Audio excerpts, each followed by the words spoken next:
చాలా సినిమాలలో పాట పాడింది అనిల్ కుమార్ అన్నని. మీరు మహాత్మా సినిమా చూసుంటారు. నీలపూరి గాజులవు నీలవేణి కృష్ణవేణి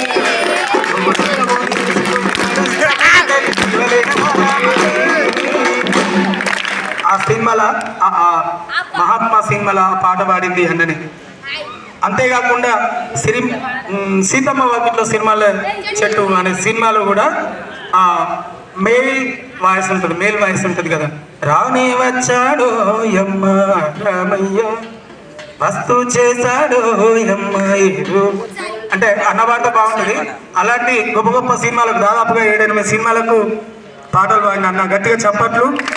అదేవిధంగా మా సినిమాలు కూడా అభినయ ఆస్తులు అక్కడ పెట్టుకొని మరి మమ్మల్ని అందరినీ ఏకం చేసుకొని రాష్ట్ర ప్రభుత్వం కానీ కేంద్ర ప్రభుత్వం కానీ అనేకమైనటువంటి సాంస్కృతిక కార్యక్రమాలు